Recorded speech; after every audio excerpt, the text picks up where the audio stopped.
You are watching original video by Truthdig.com. For more information and resources, visit us on the web at www.truthdig.com.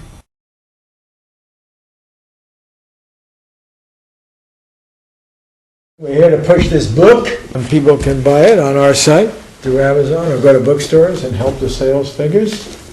A fabulous book. And let me begin. Well, first of all, it's kind of depressing the way you begin this book. You say you're headed for the exit. I'm not serious. Oh, you're not serious. Okay. So I got a little worried. I'm not far behind, you know. And No, my exit is headed toward me. I'm not running toward it. But you make the point that you've lived through 1/3 of the history of this country. And most of the 20th century. Yeah.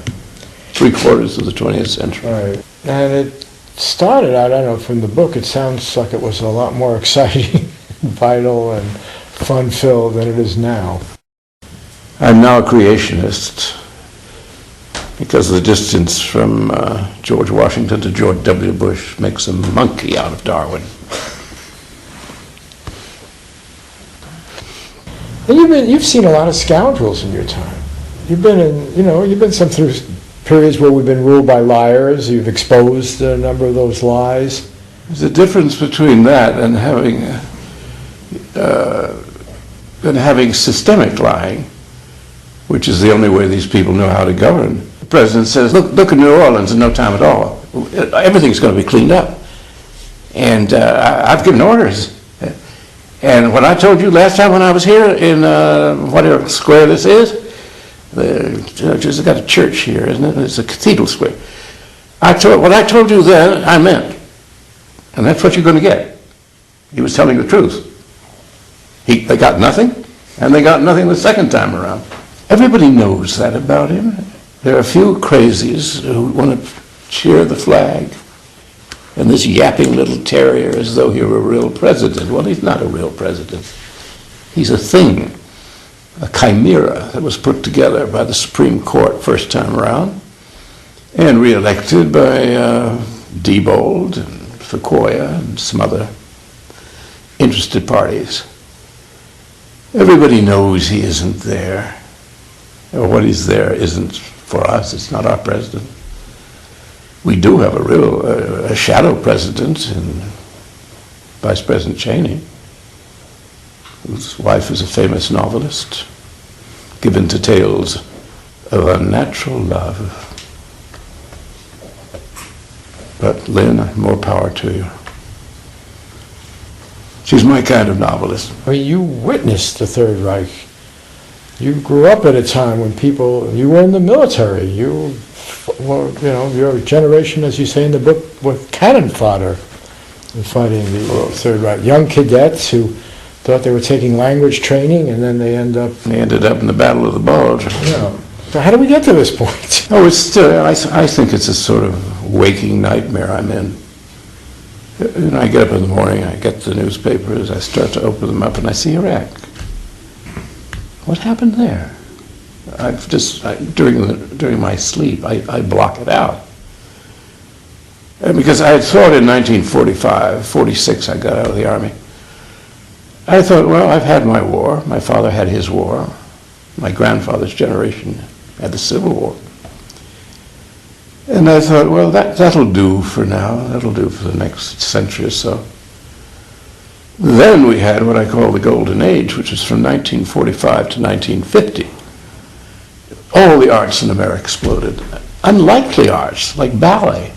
We'd been nowhere before. We never heard of toe dancing before.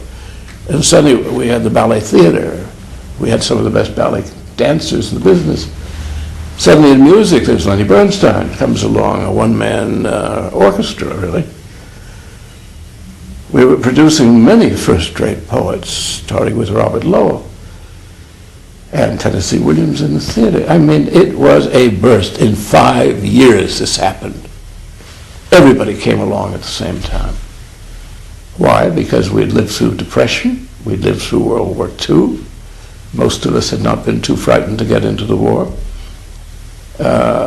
And so we went and got frightened once we were there, naturally, but we felt that was what you had to do. So our reward was a golden age of 5 years in all the arts. And those of us who were in the arts, I mean, it was a magical time. Then what happened? Korea. And the evil genius of our country, which I will chat about another time, is Harry Truman. And Dean Acheson, who was the brain for him, but Truman was, he wanted a war, preferably cold, but he'd settle for a hot one. Why? He had one good motive, which he would explain to you all the time, and that was the Depression had not ended by 1940. We were still deep in depression. It had returned. The New Deal had not solved it. He was terrified, and when Franklin Roosevelt put $8 billion into the economy to rearm America in 1940, it was the end of the Depression. Everybody had a job. The country was prosperous. And then we won the war.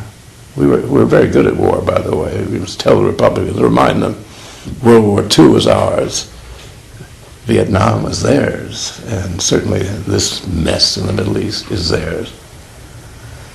So we did know how to win them. Not that I approve of war, but if you're going to have one, you better win it.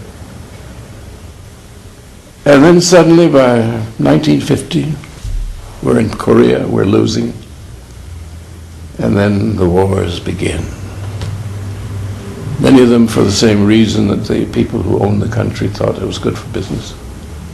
Politicians saw it as a way to rise, play the patriotic card. And so there we were, with a golden age aborted on our hands. And it's often been mentioned, the amount of melancholy that can be found in the novelists of the 50s and 60s. Well, it was we'd lived through this thing once, and it was all coming back again. Here we are, contesting with Cuba, threatening to throw missiles. Here we are fighting the Viet Cong, Southeast Asia. We don't belong there. We had a good excuse for the other wars, but not for the real wars, but not for those. But it did us in. So this election coming up, although it's a mere off year, this is the on-year election of all our lives. And if we don't turn it around the right way, we're not going to have representative government. We're not going to have the people's voice ever again expressed quadrennially in a presidential election, because they can falsify it each time now. So now is the time to use a new Congress, hoping we get one, to tidy up. What happened to the center in America? I mean, you've lived through this period where you say they're thugs now. I don't know if you were there at Stanley's house when Soros was there recently. No, I wasn't. And I asked him this question because he has this book, again, talking about fascism, and he lived under fascism in Hungary. And I asked him, I said, where are your buddies on Wall Street? Where are the people worried about the world their grandchildren will inherit? What happened to that notion of responsibility? And he said, it was greed. And he said, but greed is always there, but they're still worried about the outcome. And he said, the big problem is they are innocents. They simply do not believe it will happen. In the late 30s, early 40s, I forget the exact year, my generation, I went in the Army when I was 17. I had read by then a book called It Can't Happen Here by Sinclair Lewis, which was a very chilling account of just ordinary middle America, which goes fascist, and how it'll come about. I wouldn't say it was a great prophet, but we all knew it could happen here. We watched Hitler. I mean, it was just fascinating. Every other day, if you read the papers regularly, a new country had fallen. He was suddenly up there. He was in Finland or wherever it was. He ended up. He's all over the place. He's got Poland. He's going to get Czechoslovakia. He can't get France. He got France. We were quite used to there's a wonderful song from the Revolution. The whole world upside down was the lyric of it. Well, we knew about the whole world upside down from having watched the newsreels of Adolf Hitler. What could happen there could certainly happen here. And we had enough homegrown Nazis anyway, who were in favor of his tactics, if nothing else. Many of them high in the army. And I used to listen to some generals, because I had a stepfather who was an Air Force general, not a Nazi. But he, I can remember him, he was a very right-wing general. And he and the other generals would sit around and they were just sort of chuckling about how we were fighting the wrong enemy. We should be fighting Stalin, not Hitler. And then somebody always piped up, yeah, well, let's go down to the White House and send him home. And of course, the American Legion had tried to do that with President Roosevelt when he first came into office. They tried to organize with General Smedley Butler, formerly of the Marine Corps, who turned out to be too much of a patriot, but they offered money. Would he overthrow FDR in his first term? So it was in our air. And fascism was in the air, obviously. It was between Mussolini, Hitler, and Stalin's repressiveness. And no one I know ever thought we would be exempt from it. As time passed, I began to watch things we were doing which were totally imperial, totally mindless. And I thought, we're taking some wrong turnings here. So you do your best to warn about it, and everybody does their best to pay no attention.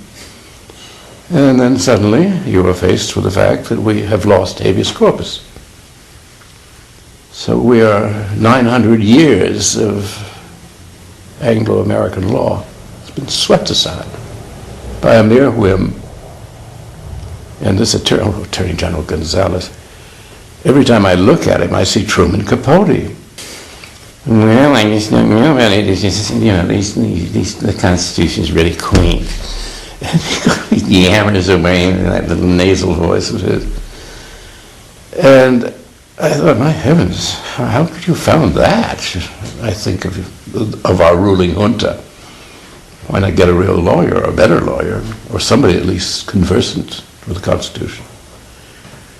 But I think the loss of habeas corpus, Abraham Lincoln did all the non-history these people come up with. They don't know why Abraham Lincoln did it. They don't know if he did do it. It's a talking point. Lincoln did it. FDR did it. This one did it. Oh, and George Washington. Oh, yes, George Washington imprisoned everybody, yeah. All you have to do is give them a suggestion and it will cascade lies. And what is the truth on that? FDR, on habeas corpus, unilaterally suspended it when he arrested the Japanese Americans, on the grounds that they would be for their fellow tribalists from Asia after Pearl Harbor. And they're all mostly on the West Coast, so he put them in concentration camps. I have a friend, Louis Auchincloss, a very good novelist, great lawyer. And I said, well, when did you first, and very conservative, I said, when did you first become fearful for our democracy? Oh, he said, I was just out of law school when Roosevelt built the concentration camps and locked up the Japanese. He can do that without even an act of Congress. Congress will do many stupid things for a president, but they hadn't thought to do that, as far as I remember how it went.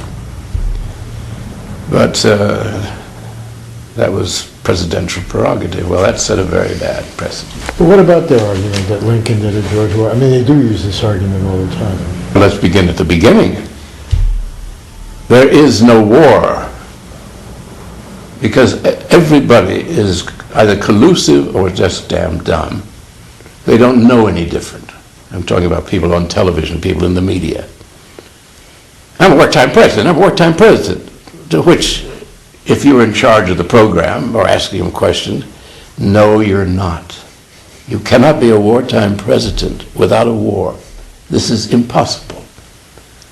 For a war, you need a country. Well, I mean, Iraq, blah, blah, blah. There is no war with that country. There is a criminal invasion of aggression by the United States on presidential order alone. It is totally illegal. You could be impeached any day of the week for what you've done, committing American troops, firing on innocent people. Saddam Hussein never had the power to do